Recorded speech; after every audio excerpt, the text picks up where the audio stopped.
Martinus Vobiscum. Sahabat peradaban kasih ekologis yang terkasih, selamat berjumpa dalam Renungan Harian bersama saya, Romo Alois Budi Purnomo PR, melalui channel ini. Semoga panjenengan selalu sehat, tetap semangat tanpa sambat, selalu bahagia, kebahagiaan yang bersumber dari Tuhan Allah kita. Mari kita awali perjumpaan kita dengan bersatu di dalam doa. Dalam nama Bapa dan Putra dan Roh Kudus. Amin. Allah Bapa yang Maha Pengasih dan Penyayang, hari ini kami bersyukur atas peringatan wajib Santo Martinus dari Tours, uskup yang hidup dari tahun 335 sampai 397. Dalam diri Santo Martinus, uskupmu, penerus semangat para rasul, engkau dimuliakan baik dengan hidup maupun kematiannya. Perbaharuilah di dalam hati kami karya-karya agung rahmat-Mu yang menyatukan kami dengan cinta kasih-Mu sendiri, terutama dalam kepedulian kepada mereka, orang-orang yang kecil, lemah, miskin, tersingkir, dan difabel, sebagaimana diteladankan oleh uskupmu, Santo Martinus dari Tours. Demi Yesus Kristus Putra-Mu yang hidup dan berkuasa bersama Dikau dalam persekutuan Roh Kudus Allah yang Maha Esa, Tritunggal Maha Kudus, sepanjang segala masa. Amin. Dalam nama Bapa dan Putra dan Roh Kudus. Amin. Sahabat peradaban kasih ekologis yang terkasih, kita akan membaca bacaan pertama dan Injil yang diwartakan kepada kita pada hari ini. Bacaan pertama diambil dari surat Rasul Paulus kepada Titus bab 1 ayat 1 sampai 9. Dari Paulus, hamba Allah dan Rasul Yesus Kristus yang ditugaskan memelihara iman para pilihan Allah serta pengetahuan akan kebenaran, seperti tampak dalam ibadah kita. Jadi, berdasarkan pengharapan akan hidup kekal yang sebelum permulaan zaman sudah dijanjikan oleh Allah yang tidak berdusta, yang pada waktu yang ditetapkannya telah menyatakan sabdanya dalam pewartaan Injil yang telah dipercayakan kepadaku sesuai dengan perintah Allah, Juru Selamat kita.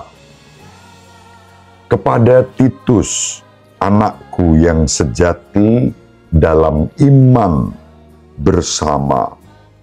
Dalam iman bersama, kasih karunia dan damai sejahtera dari Allah Bapa dan Kristus Yesus Juru Selamat kita menyertai engkau. Aku telah meninggalkan engkau di Kreta dengan maksud supaya engkau menyelesaikan apa yang masih harus diatur, dan supaya engkau mengangkat penatua-penatua di setiap kota, seperti yang telah kupesankan kepadamu. Penatua-penatua itu haruslah orang yang tak bercacat, yang mempunyai satu istri saja, yang anak-anaknya hidup beriman, dan tidak dapat dituduh karena hidup tidak senonoh atau hidup tak tertib. Sebab sebagai pengatur rumah Allah, seorang penilik jemaat harus tidak bercacat, tidak angkuh, bukan pemberang, bukan peminum, bukan pemarah, tidak serakah, melainkan suka memberikan tumpangan dan suka akan yang baik, bijaksana, adil, saleh, dapat menguasai diri, dan berpegang pada perkataan yang benar, yang sesuai dengan ajaran yang sehat, supaya ia sanggup menasihati orang berdasarkan ajaran itu, dan sanggup meyakinkan penentang-penentangnya. Demikianlah sabda Tuhan. Syukur kepada Allah. Sahabat peradaban kasih ekologis yang terkasih, kita lanjutkan dengan pembacaan Injil Lukas bab 17 ayat 1 sampai 6. Yesus berkata kepada murid-muridnya, "Tak mungkin tidak akan ada penyesatan, tetapi celakalah orang yang menyebabkannya.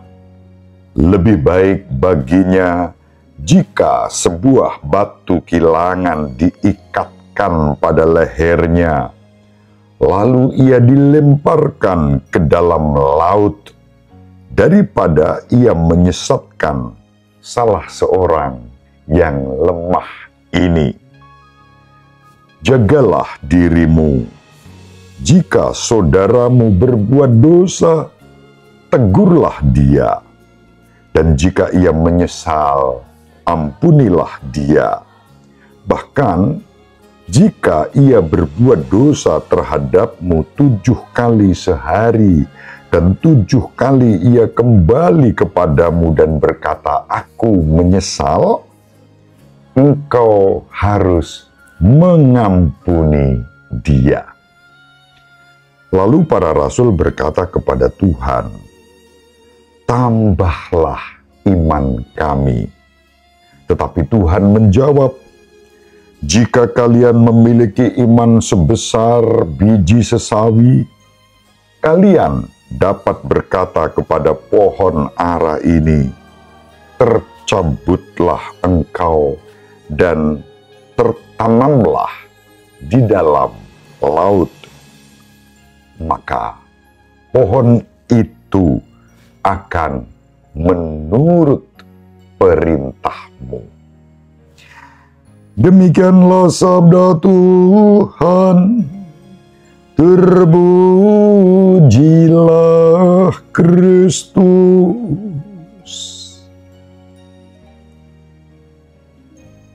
Sahabat peradaban kasih ekologis yang terkasih, bacaan yang tadi saya pilih untuk kita baca dan kita renungkan bersama tentu berdasarkan penanggalan liturgi yang harian. Saya tidak mengambil dari bacaan peringatan wajib. Hari ini merupakan peringatan wajib seperti yang tadi saya sampaikan juga di dalam doa, peringatan wajib Santo Martinus de Tours, seorang uskup yang hidup pada tahun 335 sampai 397. Mari kita mengenal sejenak siapa Santo Martinus dari Tours. Dia lahir di Sabaria, Pannonia, Hungaria, tentu tahun 335. Orang tuanya belum mengenal Tuhan. Mula-mula ia menjadi serdadu. Konon ketika ia sedang berkuda dan melewati pintu gerbang kota Amiens, ia melihat seorang pengemis yang menggigil di pinggir jalan. Martinus baru saja mendengar sabda kitab suci Tuhan Yesus yang mengatakan, "Cintailah sesamamu seperti dirimu sendiri." Hatinya tergerak, maka ia membuka mantolnya, membagi dua mantol itu dengan pedangnya, lalu memberikan separuh dari mantolnya itu kepada si pengemis itu. Pada malam harinya, Yesus menampakkan diri kepada Martinus dengan mengenakan potongan mantel itu.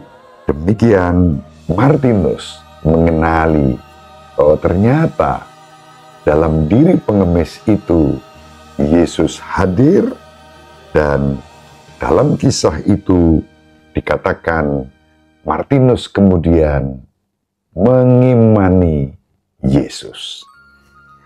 Sesudah dibaptis, Martinus berhenti dari dinas militer dan mendirikan biara di Prancis. Ia hidup sebagai seorang rahib, kemudian ia menjadi seorang imam dan ditahbiskan sebagai seorang uskup di kota Tours di Prancis.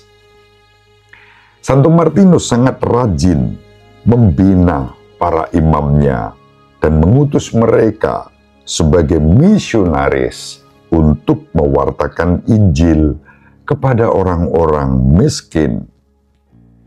Santo Martinus meninggal pada tanggal 8 November tahun 397. Itu sekilas tentang Santo Martinus. Jangan lupa, beliau seorang imam dan uskup.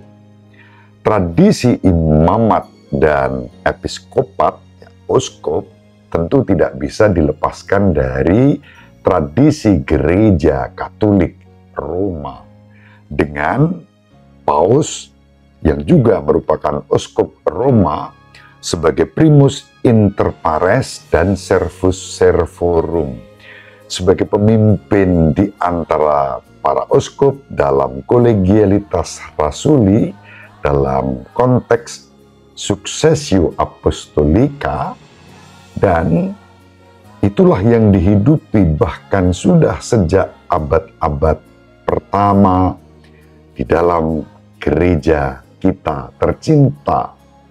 Salah satu gereja Kristus dengan ciri satu, kudus, katolik, dan apostolik. Sahabat peradaban kasih ekologis yang terkasih, tradisi ini menjadi penting bagi kita karena melalui tradisi yang terus-menerus dihidupi dari waktu ke waktu, kita menjaga kebenaran iman yang sejati sebagaimana diwartakan di dalam bacaan pertama yang kita kutip dari surat Santo Paulus kepada Titus. Sahabat peradaban kasih ekologis yang terkasih, dalam suratnya kepada Titus, Santo Paulus memberikan kriteria-kriteria siapa itu penatua dan penilik jemaat. Mereka diberi tugas untuk merawat kawanan domba. Santo Paulus menetapkan Titus menjadi pemimpin di Kreta dan memberi tugas kepada Titus untuk mengangkat pembantu-pembantunya dalam rangka mewartakan sukacita Injil. Diharapkan mereka menjadi pembantu-pembantu pastoral dalam rangka menata dan mengelola rumah Allah. Lalu disebut seorang penilik jemaat yang tak bercacat, tidak angkuh, bukan pemberang, bukan peminum, bukan pemarah, tidak serakah, melainkan suka memberikan tumpangan dan suka akan yang baik, bijaksana, adil, saleh, dapat menguasai diri, dan berpegang pada perkataan yang benar, yang sesuai dengan ajaran yang sehat, bukan sebaliknya ajaran yang sesat, supaya ia sanggup menasihati orang berdasarkan ajaran yang sehat itu. Sahabat peradaban kasih ekologis yang terkasih, inilah yang terus-menerus dihidupi di dalam gereja kita tercinta, Gereja Katolik Roma. Bersama Bapak Suci Paus, sekarang ini Bapak Suci Paus Fransiskus, dan siapapun pausnya, para uskup sebagai penilik jemaat menggembalakan jemaatnya dengan kriteria-kriteria yang tadi disebutkan, terutama berpegang pada ajaran yang sehat. Lawan dari ajaran yang sehat tentu saja ajaran yang sesat, yang membuat umat terjerumus lalu berlawanan dengan apa yang selama ini terjadi dalam tradisi suci, kitab suci, dan ajaran suci. Memang penyesatan-penyesatan itu ada, tetapi kita bersyukur bahwa ada yang menjaga ajaran yang sehat. Bagaimana ajaran yang sehat itu dijaga? Pertama-tama tentu ada dasar alkitabiahnya, ada konteks historis tradisi suci yang dihidupi dari waktu ke waktu secara benar, dan ajaran-ajaran yang membuat kita semakin masuk di dalam persekutuan iman berdasarkan kasih dan pengharapan kepada Allah Bapa yang berkenan menyelamatkan kita umat manusia dalam diri Yesus Kristus Tuhan kita. Pada abad ketiga, keempat, Santo Martinus dari Tours yang kita kenang imannya pada hari ini, salah satu contoh uskup yang sebagai penilik jemaat memberikan keteladanan terbaik di dalam hidup kasih kepada Kristus, kasih kepada sesama. Sahabat peradaban kasih ekologis yang terkasih, dalam Injil Yesus memang menunjukkan penyesatan-penyesatan itu selalu ada. Dan terhadap mereka yang menjadi sumber penyesatan, sabda Tuhan kita jelas, lebih baik mereka dikalungi dengan batu kilangan pada lehernya, lalu dibuang ke laut daripada terus-menerus membuat penyesatan. Namun jangan lupa bahwa pada bagian kedua Injil hari ini ditekankan yang namanya pengampunan. Pengampunan yang kita hidupi dalam tradisi dan ajaran suci yang tentu bersumber dari kitab suci yang kita hayati melalui sakramen pengampunan. Itulah sebabnya sakramen pengampunan boleh diterima berkali-kali.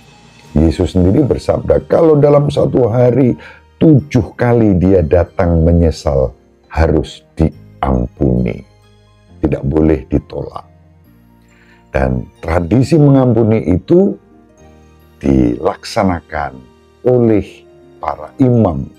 Para imam mempunyai otoritas untuk bisa melayani sakramen-sakramen karena ditahbiskan oleh seorang uskup. Seorang uskup hadir karena dipilih oleh Uskup Agung Roma yang tidak lain adalah Paus, Bapak Suci. Persis disitulah rangkaian-rangkaian tradisi apostolik dijalankan dan dihidupi. syukur kepada Allah. Sekali lagi, Gereja Katolik Roma. I love it. I love the Catholic Church. Menjadi contoh terbaik bagi kita dalam menghayati pesan-pesan kitab suci. Sahabat peradaban kasih ekologis yang terkasih, pengampunan diutamakan. Nah, kalau ada yang terus membuat penyesatan, Romo, dan jangankan datang menyesal, terus membuat penyesatan, malah merasa diri benar dan menyerang induk gereja itu. Lalu bagaimana? Ya tentu saja prinsipnya pengampunan diutamakan. Bahwa kemudian syukur pada Allah ada imam tertentu, komunitas tertentu, bahkan awam-awam tertentu yang secara apologetik menjawab penyesatan-penyesatan itu dengan meluruskan penyesatan-penyesatan itu dengan ajaran-ajaran yang sehat. Kita bersyukur. Ya, memang ada imam-imam tertentu, komunitas dan awam tertentu yang secara benar menampilkan ajaran sehat ketika ada penyesat-penyesat. Kalau didiamkan saja, tentu juga tidak bertanggung jawab. Maka dalam hal ini, saya pribadi mendukung para romo yang dengan tulus ikhlas terus meluruskan secara apologetik penyesatan-penyesatan sebagaimana dilakukan oleh oknum-oknum tertentu melalui media sosial yang menyerang gereja Katolik. Ada yang mempertanyakan apakah Katolik menjadi penentu kitab suci, bahkan ada yang bertanya apakah Petrus, Paulus Katolik. Nah, itu pertanyaan-pertanyaan yang konyol. Jelas gereja Katolik yang masih menghidupi tradisi itu, Santo Petrus yang dimakamkan di Basilika Santo Petrus Vatikan, Santo Paulus yang masih terus dihidupi semangatnya melalui Basilika Santo Paulus yang ada di Roma, termasuk tempat yang diyakini menjadi area ketika Santo Paulus dibunuh, dan di sana sekarang ada biarawati Benediktin yang salah satu susternya saya kenal, Ibu Marta Edriskol Okso. Bulan Juli lalu saya berjumpa dengan beliau saat merayakan Ekaristi di salah satu kapel di Basilika Santo Paulus. Gereja Katolik dengan setia menghidupi itu. Maka syukur kepada Allah. Mari dengan semangat itu kita mengembangkan terus-menerus kasih kepada siapapun yang mencoba membelokkan ajaran-ajaran sehat dengan ajaran-ajaran sesat. Kita tidak perlu emosi, marah, balas dendam. Kita berdoa, kita mohonkan pengampunan dari Allah yang Maha Rahim, agar yang bersangkutan mulai menyadari, dan terutama umat yang dilayani itu menjadi tahu mana ajaran yang sehat, mana ajaran yang sesat. Kalau mengacu pada kitab suci, jelas. Apalagi didukung dengan tradisi dan ajaran-ajaran suci yang pasti tidak akan menjerumuskan dan menyesatkan. Semoga bermanfaat. Ibu Maria dan Bapak Yosef selalu mendoakan kita. Semoga panjenengan semua sahabat peradaban kasih ekologis yang terkasih bersama seluruh anggota keluarga dimanapun berada, dibimbing, dilindungi, dan diberkati oleh Allah yang Maha Kuasa, Bapa dan Putra dan Roh Kudus. Amin. Santo Martinus dari Tours, doakanlah kami. Terima kasih, salam sehat, tetap semangat tanpa sambat, selalu bahagia. Kebahagiaan yang bersumber dari Tuhan Allah kita. Salve, shalom, salam sejahtera, berkah dalam. Sahabat peradaban kasih yang terkasih, sampai jumpa pada episode berikutnya. Terima kasih atas kebersamaan kita. Salam peradaban kasih ekologis. Berkah dalam.